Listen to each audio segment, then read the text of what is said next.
BLO है उसने booth number की गलती वहां कर दी है, सब में एक साथ डाल दिया, मकान नंबर की जगह एक नंबर बूथ नंबर उसने डाल दिया। बीएलओ का एरर है। ऐसे एरर्स हैं, ऐसी बहुत सारी चीजें हैं, लेकिन इस पर बाद में सबसे बड़ा सवाल आपका कि ये नैरेटिव पिट गया तो क्या होगा। अब जरा देखिए, कल शानदार कार्यक्रम हुआ सासाराम में, पूरा विपक्ष एकत्र था। ये तस्वीर है तेजस्वी यादव ड्राइविंग सीट पे, इसकी व्याख्या की जा रही है। और ये है, क्या ये रिजल्ट लेकर आएगा या मनोरमा, ये आप 2024 की तस्वीर है, इसने रिजल्ट नहीं लाया। यहां भी तेजस्वी यादव ड्राइविंग सीट पर है। जनवरी 2024 की यह तस्वीर, इसने रिजल्ट नहीं लाया बिहार में। लेकिन इस तस्वीर की एक व्याख्या मुझे भी लगा था, थोड़ा अच्छा लगा था यह तस्वीर। मुझे भी लगता था कि बिहार के लोगों को मुद्दों पर सब तमाम जो विपक्ष को और इंडिया गठबंधन को एक साथ आना चाहिए। यह तस्वीर, सबसे पहले आप बताइए, जो आपने ये कहा, मैं सवाल छोड़ के जा रहा हूं। आमतौर पे होता यह है मनोरमा कि चुनाव कबूतर उड़ाने से भी जीता जाता है। बीपी सिंह ने भी वैसे ही चुनाव जीता था, राजीव गांधी को जो हराया था। परसेप्शन बड़ी चीज होती है। तो जो भीड़ जुटी और जो लोग वो और जिस तरह से, लेकिन क्या आपको ये परसेप्शन ग्राउंड पे भी दिखेगा यदि ये फैक्ट लेकर आएगा, या ये सिर्फ सोशल मीडिया, दिल्ली चैनलों, टीवी चैनलों और लड़ने वाले इंटरप्रिटेटर्स का ही सिर्फ रहेगा। मनोरमा, देखिए, चुनाव जीतने के लिए कुछ माहौल तो बनाना होता है, तो बाकी अभी देखते हैं क्या होता है। अगर विसंगति भी आती है और सुप्रीम कोर्ट आगे एसआईआर को बढ़ने का या फिर स्थगित कर देता है, चुनाव करा लें उसके बाद कर लें, इस तरह की बात भी हो जाती है, तो खैर वो एक अलग स्थिति होगी। लेकिन मुद्दा है और ये लोग लेकर गए हैं मुद्दा, तो वो मुझे लगता है कि चुनावी राजनीति के लिए ठीक है। ये कुछ करते हुए दिखना, हाँ कुछ करते हुए। लेकिन दूसरी जब मुझे मुझे मेरी बात कहने दीजिए। दूसरी बात जो ये लग रहा है कि मुझे लग रहा है कि जो एक कमिटेड वोटर्स हैं जिस सेगमेंट के, वो आरजेडी के हों, कांग्रेस को अपना वोटर जो है रिवाइव करना है, लेकिन आरजेडी की कमिटेड वोटर्स है, ठीक है। तो मुद्दा जन आंदोलन बाकी और लोगों के लिए नहीं बनेगा। जो नीतीश कुमार के लॉयल होंगे, जेडीयू के लॉयल हैं, उनके लिए मुद्दा नहीं हो सकता है बने। जो बीजेपी के लॉयल है उनके लिए भी मुद्दा ना बने, सवर्ण है उनके लिए मुद्दा ना बने। लेकिन जो आरजेडी के लोग हैं उनके अंदर जो है, वो जो किसी और फोल्ड में जा सकते थे, मुझे लगता है कि वहां पर ये मुद्दा जरूर बनेगा। अल्पसंख्यकों के बीच ये मुद्दा जरूर बनेगा, क्योंकि एक डर जो नागरिकता के साथ जोड़ने की बात है, एक षड्यंत्र के तौर पर स्टेट का, क्योंकि एक अविश्वास है इस निजाम के प्रति। और अगर ये बहुत मजबूत होकर बिहार में आती है तो और ज्यादा फिर डर है उसका। जी, तो तो ये अब जो मैं आपको और कुछ सूचनाएं दे देता हूं, अब उसके बाद बताइएगा। आपने कहा मुद्दा बनेगा, सबसे पहले हम देखेंगे मुद्दा बन रहा है क्या। मुद्दा तो बनेगा कांग्रेस नहीं। के जो उनके लॉयल वोटर्स हैं, कमिटेड वोटर्स हैं, और अल्पसंख्यक और बाकी जो हाशिए के लोग हैं, उन सबकी थोड़ी मजबूत गोलबंदी होगी उनके पक्ष में। अब मैं आपको कुछ हाँ, सूचनाएं दे देता हूं। एक तो हम लोगों ने विश्लेषण किया अभी, सूचना ये है कि जो आपने कहा अपर कास्ट का भी नाम कट भी रहा है, अपर कास्ट का भी एरर हमने डिस्कस कर दिया, अपर कास्ट का भी एरर है। सासाराम में जो भीड़ जुटी वो ज्यादातर तेजस्वी यादव और सीपीआई एमएल की भीड़ थी, ऐसा विश्लेषण आया है। अच्छा खासा पूरा कंट्रोल कांग्रेस का था, और वो भी लोकल कांग्रेस। कहा यह जा रहा है कांग्रेस के लोकल नेता नाराज हैं, लोकल कांग्रेस का नहीं, रागा का, जो राहुल गांधी का जो ऑफिस है वो उसको कंट्रोल करता है। तो तालमेल के अभाव की बात, सीन में तालमेल है, पीछे तालमेल नहीं है, ये बात कहा जा रहा था। जो भीड़ आई थी उस भीड़ में, चूंकि वो बेस है तेजस्वी यादव, और आप जो कह रही हैं कम से कम मुसलमान और यादव कहां जाने वाला है, नहीं जाएगा। इस तर्क से या उस तर्क से अग्रेसिव वोटिंग करेगा ही करेगा। तो वो तो आप सही अगर कहें। नहीं भी, मान लीजिए नहीं भी करता, नीतीश कुमार एक वो हो सकते थे, लेकिन जो ये सवाल एसआईआर के थ्रू नागरिकता और इन सब से होते हुए जो जुड़ रहा है, वो एक डर जो है उनको गहरा करेगा और फिर उनको एक तरफ पोलराइज करेगा, ये इनके बेनिफिट में होगा। मैं ये इससे मैं सहमत हूं, लेकिन मैं सूचना आपको भी दूं और दर्शकों को भी दूं कि वहां जो आए लोगों से, कांग्रेस के भी नेताओं से जो हमने बात की, उनका ये कहना था कि लोग तेजस्वी को देखने आए थे, सुनने आए थे, राहुल गांधी को देखने सुनने आए थे, राहुल गांधी को ज्यादा देखने सुनने आए थे, तेजस्वी के भी लोग जो आए थे, बहुत से लोग लाए भी गए थे, लेकिन लोगों में वोट चोरी को लेकर के कोई ऐसा परसेप्शनल प्रसंग के लिए आ गए हों, ऐसा नहीं था। एक बात कही गई थी। दूसरी बात जो कही जा रही है वो ये कि जो सदाकत आश्रम है, वहां पूरी तरह से राहुल गांधी का ऑफिस का कंट्रोल है। अशोक ये जो इनके अध्यक्ष हैं राजेश राम की कोई भी भूमिका उस पूरे आयोजन में नहीं थी, सिवाय इसके कि वो मंच पर थे। उनके पीछे पीछे शकील अहमद खान है। शकील अहमद खान और उनके जरिए उनका ज्यादा पीछे भले ही हैं, लेकिन मुख्य आप मानकर चलिए कि उनकी भूमिका होती है। कांग्रेस के लोग नाराज, कल कई कार्यकर्ता बाहर भी आए। इसको मान लिया शादी विवाह में भी हम लोग मानते हैं कुछ लोग नाराज हो जाते हैं, लेकिन जो वर्किंग पैटर्न हमें सदाकत आश्रम से समझ में आ रहा है, वहां ज्वालामुखी पक रहा है। हमारे दर्शक नोट कर लें, कांग्रेस के समर्थक भी नोट कर लें, 1-1.5 महीने में बड़ी मुश्किलें आ सकती हैं। वहां विधायकों में नाराजगी है, विधायकों के सम्मान और अपमान का मामला भी है। और एक कांग्रेस के नेता ने मुझे कहा, मनोरमा, कि राहुल जी संविधान लेकर घूमते हैं, लेकिन कांग्रेस के संविधान का प्रसंग यह है कि जो स्क्रीनिंग कमेटी होती है वो सबसे पहले स्टेट से स्क्रीन होकर के जाता है और उसके बाद स्क्रीनिंग कमेटी बैठती है। तो कांग्रेस के संविधान का अनुपालन क्यों नहीं हो रहा? सीधे दिल्ली के लोग आए और हर जिले का 13 अगस्त को जो सदाकत आश्रम में ड्रामा हुआ, उसको ड्रामा ही कहिए, लोगों को लाइन में खड़ा करके, जिसमें सिटिंग एमएलए भी खड़े किए गए, और उनका इंटरव्यू नहीं हुआ मनोरमा। उनसे पूछा गया क्या आप चुनाव लड़ना चाहते हैं, क्या आप नेशनल हेराल्ड के मेंबर हैं, आदि इत्यादि करते हुए, और फिर उनको विदा कर दिया गया। पूरे एक तानाशाह की तरह अजय माकन आए और और ये सब लोग, हमने पहले भी कहा है कि प्रणीति शिंदे वही हैं जिन्होंने खम ठोक के कांग्रेस को हराया।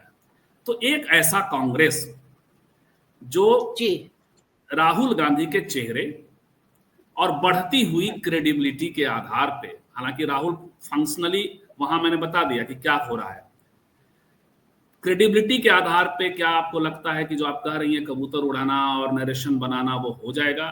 और उस बीच में तेजस्वी का क्या नुकसान है वो अगले लॉट में हम आपको कुछ बताएंगे। तेजस्वी का फेसबुक हैंडल दिखाएंगे, बहुत एक्टिव रहते हैं तेजस्वी फेसबुक पर ट्विटर की तुलना में। मनोरमा जी, देखिए, कांग्रेस बहुत मजबूत स्थिति में तो बिहार में नहीं है, रिवाइव करने का है, ठीक है। और राहुल गांधी बहुत सक्रिय होकर इस बार है, मेरे ख्याल से 7वीं 8वीं यात्रा उनकी अब हो चुकी होगी, है ना। पिछले 6-7 महीनों में वो लगातार बिहार आ रहे हैं, और अभी तो खैर 16 दिन वो लगातार बिहार में रहेंगे। इतना तो उन्होंने भारत जोड़ो यात्रा में भी बिहार को तवज्जो नहीं दिया, है ना। तो ये है। और थोड़े दिनों पहले कन्हैया कुमार और उसके साथ भी वो आए, जो रोजगार यात्रा थी उसमें भी। तो कहने का मतलब है कि बिहार में रिवाइव करना की कोशिश वो कर रहे हैं। सीट शेयरिंग में देखते हैं कितना सीट मिलता है कांग्रेस को। एक उससे पहले पिछली बार का जो चुनाव था उसमें तो कमजोर कड़ी माना गया था कांग्रेस को। फॉर्म में जितना सीट मिला था उसके हिसाब से उसको जीत नहीं मिली, उसका स्ट्राइक रेट नहीं था। लेकिन पिछला चुनाव बेहतर था। आपको अगर याद होगा तो बता सकते हैं आप कितनी सीट मिली थी, कितना जीता? अभी मुझे एग्जैक्ट आंकड़ा ध्यान नहीं आ रहा है, लेकिन हाँ, पिछले चुनाव में बेहतर था। तो अब देखते हैं कि इस चुनाव में सीट कितना मिलता है और संभावनाएं कहां तक मतलब होता है। हाँ, अब जैसे स्टीयरिंग तेजस्वी संभाल रहे थे, तो इसका दोनों तरह से इंटरप्रिटेशन हो सकता है।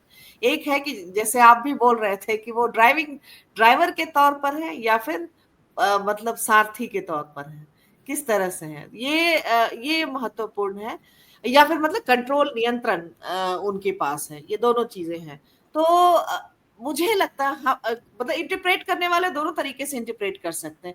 संभवतः ये जो है बिहार उनके ही हाथ में है, वो नियंत्रण वाली बात है।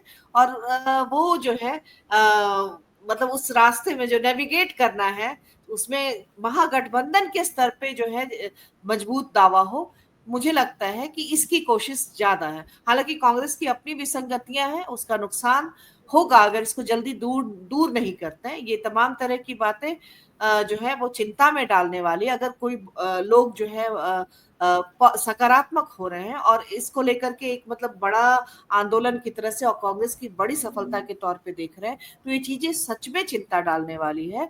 और अगर मतलब जो हाईकमान है कांग्रेस का, या इनको जितनी जल्दी हो सके इसको एड्रेस करने की जरूरत है। बिहार के आप लोकल नेतृत्व को अगर नहीं वहां पर रखेंगे, नहीं आगे बढ़ाएंगे, आप फिर से पैराशूट वाले लोगों को वहां पर ला करके थोप देंगे, तो फिर आपकी नियति वही होगी।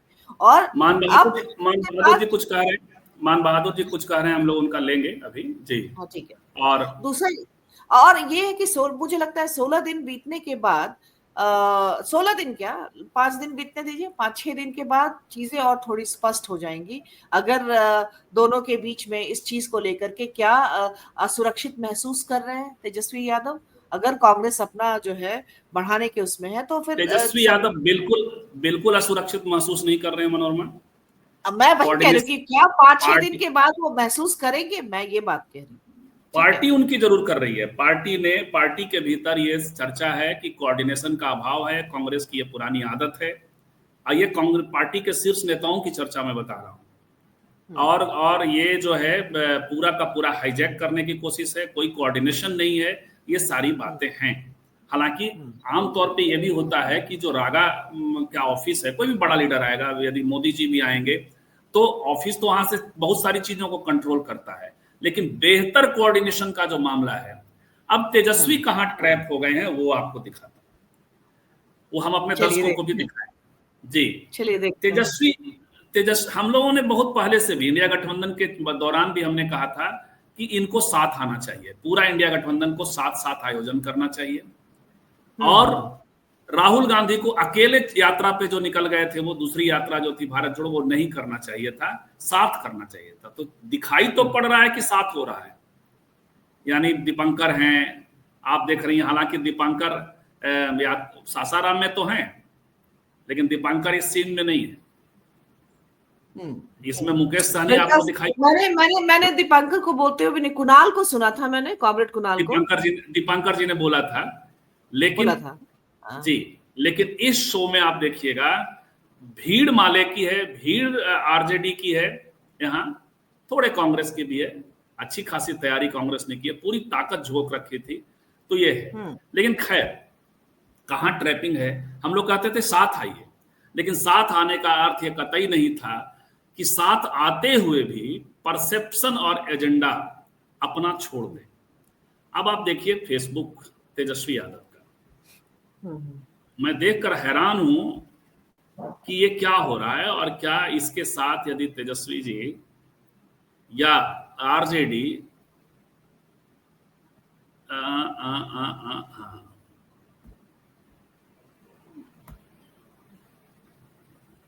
टाइम लग रहा है जी। और ये शेयर किया हमने मनोरमा, ये तेजस्वी जी का जी। और थोड़ा सा और कर लें काम ताकि क्लियर दिखे। नहीं, एक सेकंड मनोरमा, फुल स्क्रीन का ऑप्शन आता है, वो देख लो जरा कहां से आता है। फुल स्क्रीन लेआउट, ओ सॉरी,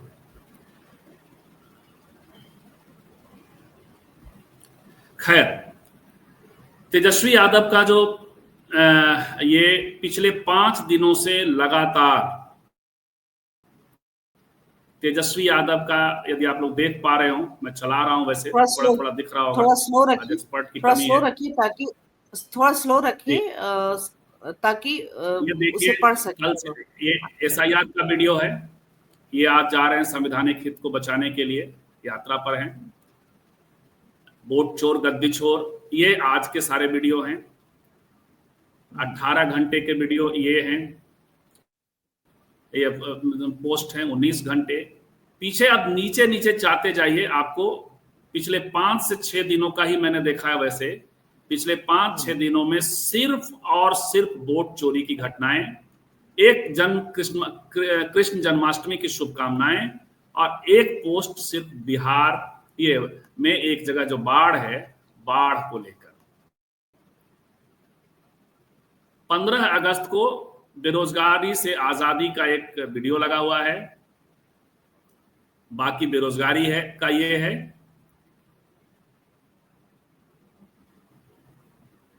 तेजस्वी यादव लगातार अपराधों की एक सूची जारी करते थे। पटना में 2 लोग फिर मारे गए।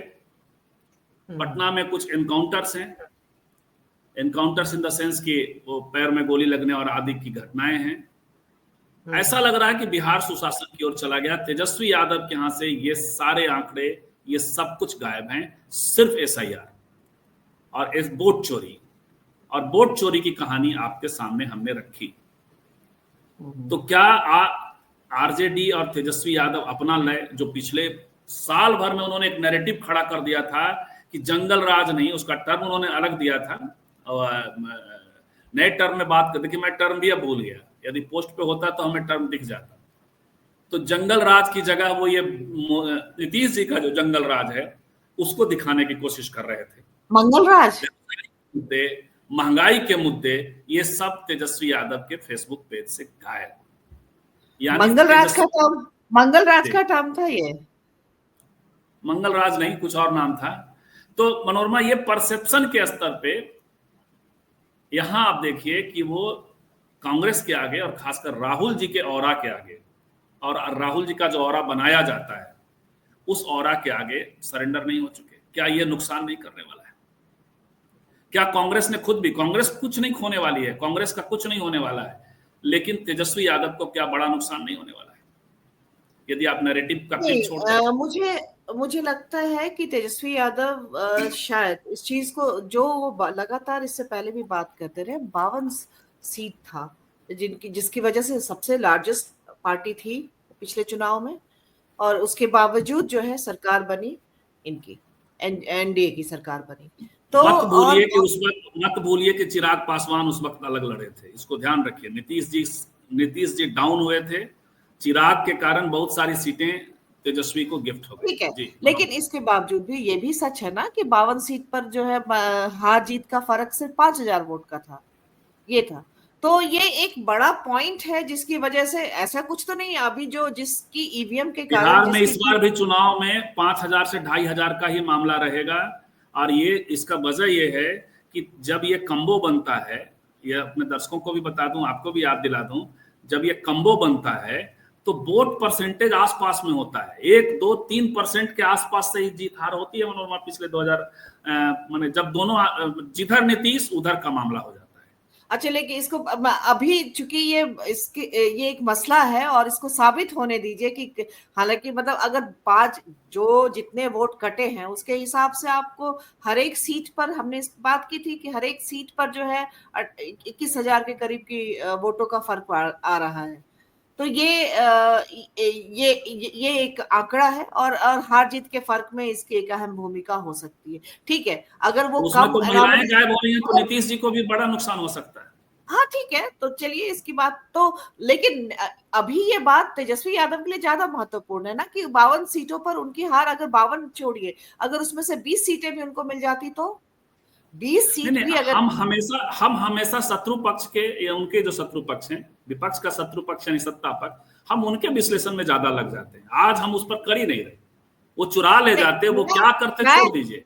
आप मेरी आज की पूरी बात तारीख सुनेंगे, में तेजस्वी कहे आप मेरी फेसबुक पूरी पेज पे। नहीं, आप मेरी पूरी बात सुनेंगे। मैंने ये कहा कि जी इसलिए ये मुद्दा है और इसके लिए 16 दिन इन्होंने डेडिकेट किया है। तो देखते हैं, हालांकि अभी जो कल जो उन्होंने भाषण दिया सासाराम में, फिर वो जंगल राज से लेकर के रोजगार से लेकर के सारे मुद्दों को उठाया तेजस्वी यादव ने। और आप बोलेंगे कि 40 मिनट के भाषण में खाली वो एसआईआर नहीं बोल सकते थे, बल्कि क्योंकि आपने क्योंकि बोला क्योंकि बल्कि आपने बोला राहुल कि गांधी के पूरे भाषण में आपको इन चीजों पे थ्रस्ट नहीं दिखाया, वो पूरा शो राहुल गांधी का। जी लेकिन राहुल गांधी ने भी थोड़ा थोड़ा टच किया सबको, मुद्दों की शिफ्टिंग की बात हल्का टच किया, उन्होंने कहा हम ये कर देंगे, 50% बढ़ा देंगे आदित्य जी। जी। और दूसरी बात ये कि हमने जो शनिवार को बात की थी, जो जो कि मैराथन का हिस्सा था, उसमें भी मुद्दों की शिफ्टिंग की बात तो हुई थी, आपने भी की थी और भी एक दो लोगों ने की थी, सवाल भी थे इससे।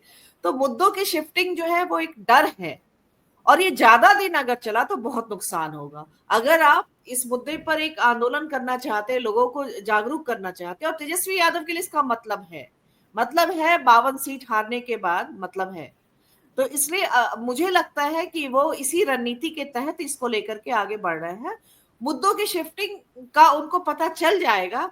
देखते हैं 16 दिन ये अगर इन्होंने सामान्य इसको। शिफ्ट, लेकिन मनोरमा ये सामान्य शिफ्टिंग है क्या? जब आपके ऊपर, आपके पिता के ऊपर हमला किया जा रहा है, अपराधी बताया हाँ जा रहा है, जंगल राज बताया जा रहा है, और आप बहुत सक्सेसफुली एक नैरेटिव खड़ा कर चुके हैं।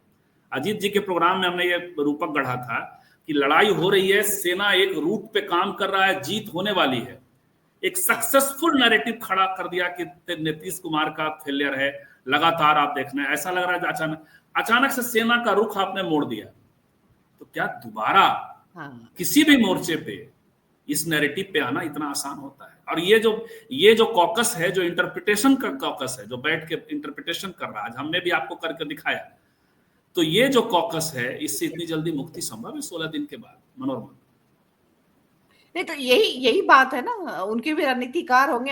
अगर वो शिफ्ट कर जाते हैं और ये लंबा चलता है तो फिर नुकसान है, बहुत नुकसान है। जल्दी से उनको मुद्दों पे लौटना होगा। एसआईआर के साथ साथ तमाम सारे मुद्दे उसी गति से, उसी आक्रामकता से जो है आपको लेकर आना होगा। अभी इसी को लेकर के देखिए, संजय झा ने जो जवाब अभी दिया है जेडीयू वाले ने, और उन्होंने पुरानी एक तस्वीर निकाली है, उस तस्वीर के आधार पे कह रहे कि कैसे वोट चोरी किया था बूथ लेटर कांग्रेस ने। हाँ हाँ, कैसे चोरी किया था, और उसके खिलाफ में नीतीश कुमार ने तब न्याय यात्रा निकाली थी। बिल्कुल। अरे लालू जी लड़के आए हैं, लालू जी भी कांग्रेस से लड़के आए हैं। देखिए, कांग्रेस के बैगेज बहुत है, लेकिन छोड़िए उसको। सवाल ये है कि आप ये चीजें जब एक कांग्रेस के एक विधायक ने मुझसे एक बात और कही, वो ये कि मोदी जी बड़े जादूगर है।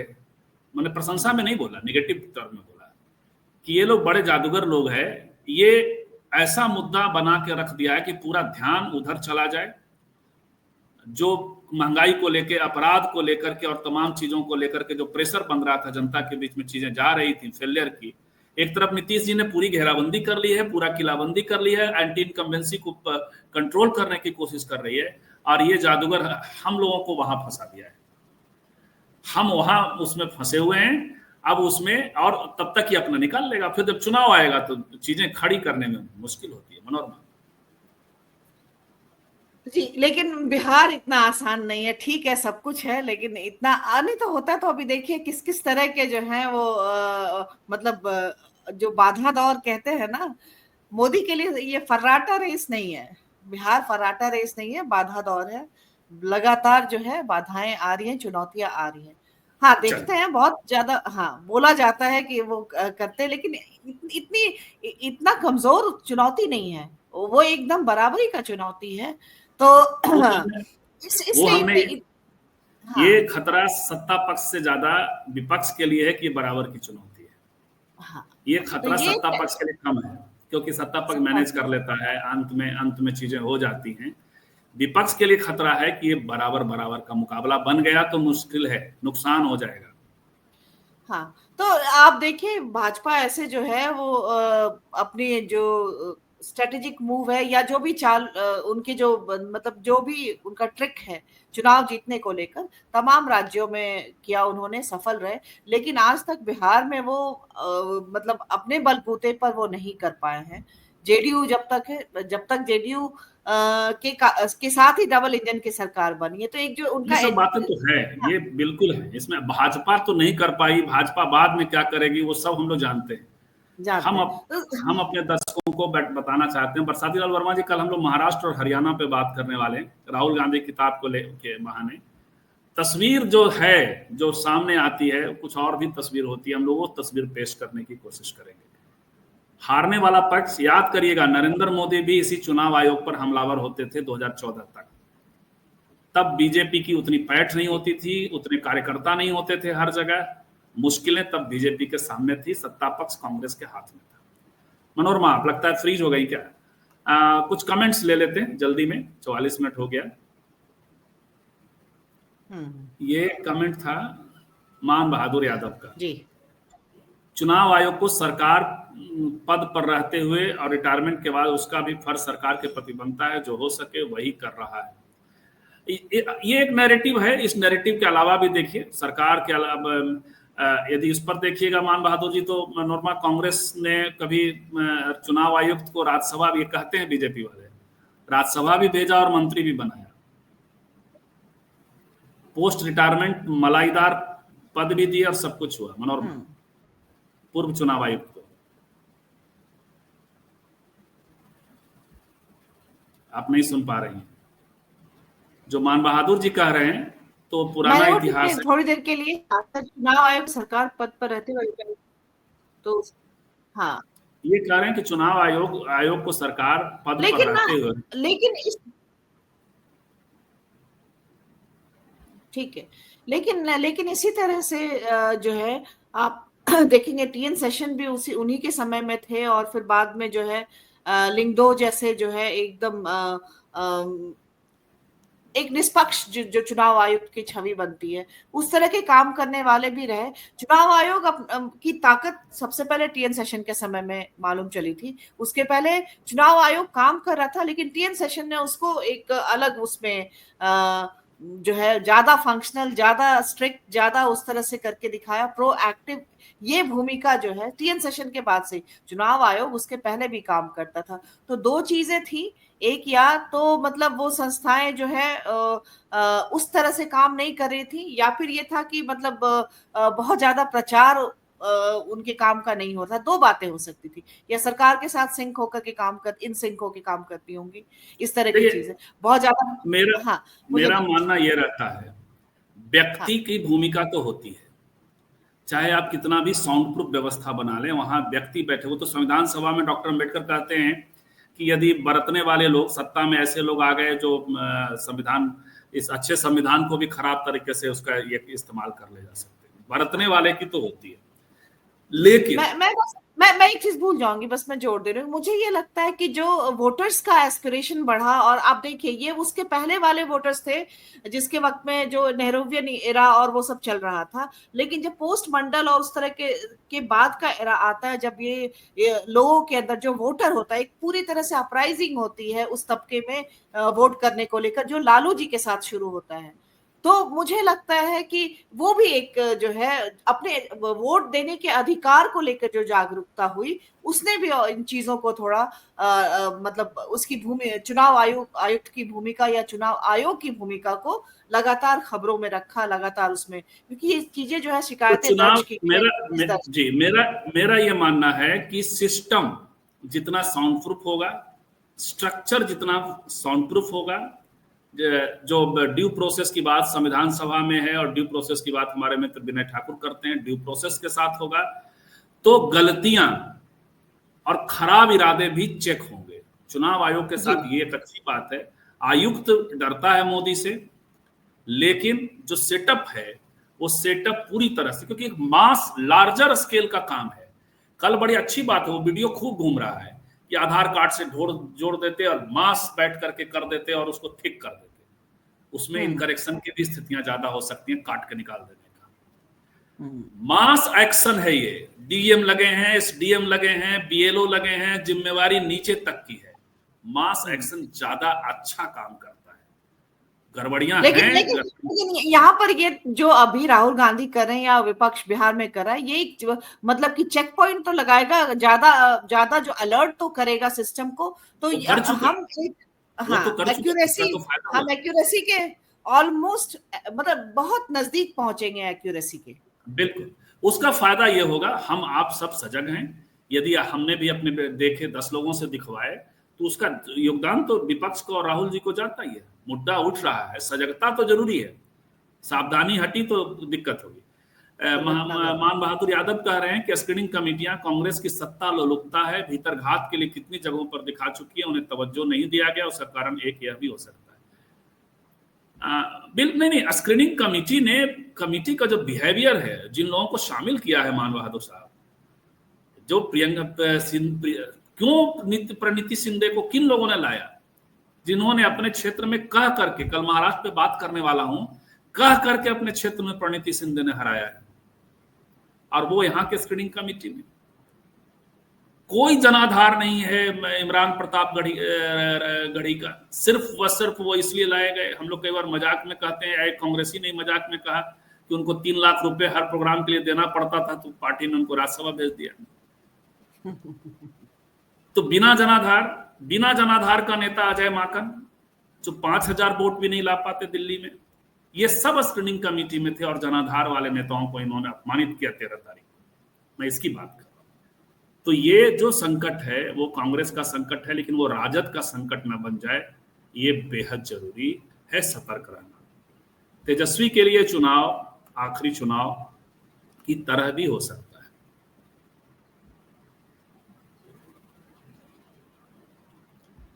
पंकज वर्मा पूरा वीडियो सुनिए, ऐसे आप परसेप्शन के हिसाब से खारिज मत करिए, सुनिए। हम किसी को कोई लड़वाना नहीं चाहते, हम लोगों के पास सूचनाएं होती हैं, हम लोगों को राजद से भी सूचनाएं हैं, कांग्रेस से भी सूचनाएं हैं, वहां स्पॉट से सूचनाएं हैं, अब कई लोग नाराज होकर जो आए हैं उसकी भी सूचनाएं हैं, मैनेजमेंट क्या है इसकी भी सूचनाएं हैं, और जो दृश्यों के प्रसंग है इसके अलावा हम लोग और बिहारी होने के नाते जब हम ग्राउंड पर इस तरह की खबरें सुनते हैं, जिसमें कांग्रेस के जो बिहार के कार्यकर्ता नेता, उनके अंदर असंतोष दिल्ली से आए हुए या बाहर से आए हुए नेताओं के कारण है, तो इसको एड्रेस करना, इसको बाहर रखना भी उतना ही जरूरी है, ताकि कांग्रेस का नेतृत्व समझे इसके बगैर वो बिहार में मजबूत नहीं हो सकता है। वो आप बाहर से लाकर नेताओं को थोपेंगे, और वहां के नेताओं को, या वहां जिसको आपने पोस्ट भी दी है, पोजीशन भी दी है, उसको भी आप साइडलाइन करके चलेंगे, तो ये मुश्किल होगा, आपका रिवाइवल जो है नहीं हो पाएगा। बिल्कुल, और मैं दावा करता हूं अर्चना जी, वो राहुल जी बड़े नेता हैं, उनसे हम लोग कैसे इनसिक्योर होंगे? राहुल जी हम कहाँ हैं राहुल जी के बराबर? लेकिन हम लोग विश्लेषण करते हैं, 2024 में रिजल्ट आने के पहले हमने इस बार छापा भी, जो एडिटोरियल लिखा था स्त्री काल का, आने के पहले वो स्पष्ट बता दिया था। बहुत से लोग बहुत सारे हवा की बात कर रहे थे, तो मैं उस अनुभव के दावे के साथ भी बिहार चुनाव को देख रहा हूँ। और मुद्दों की शिफ्टिंग की बात भी इसी तरह से है कि हम उस डर को रखना चाहते हैं और सचेत करना चाहते हैं कि आप मुद्दों की शिफ्टिंग बहुत ज्यादा नहीं कर सकते हैं। ठीक है, मैं जबकि संजीव जी तो 16 दिन के लिए भी नुकसान उसका आकलन कर रहे हैं, लेकिन मैं फिर भी कि चलो चुनाव के लिए कुछ लोकप्रिय मुद्दे को रखना जरूरी होता है, अगर इससे एक बड़े स्तर में आपकी जो है पोलराइजेशन आप करने में सक्षम होते हैं, तो ठीक है, ये चुनावी रणनीति में ये एक महत्वपूर्ण बात हो सकती है। लेकिन लार्जर स्केल पे अगर आप मुद्दों की अनदेखी करते हैं, शिफ्टिंग करते हैं, तो बहुत बड़ा नुकसान हो जाएगा। तो ये आगे जो 16, हाँ बिल्कुल, और वो भी तब कनेक्ट होगा। इंदिरा गांधी की लोकप्रिय सरकार चली गई, 16 रुपए करुआ तेल, ये देखो इंदिरा का खेल, परसेप्शन के उस पर, क्योंकि महंगाई लोगों ने देखा, सामने जब होती है चीजें ना तो होता है।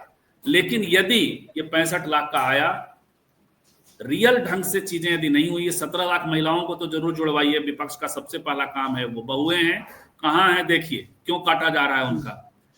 तो आप जो है, यदि जनता कनेक्ट कर गई, जनता को सच में समस्या है, तब तो ठीक है। लेकिन YouTube, Twitter, Facebook, social media के परसेप्शन के आधार पर यदि तय हुआ तो दिक्कतें होने वाली हैं। मनोरमा बहुत बहुत धन्यवाद।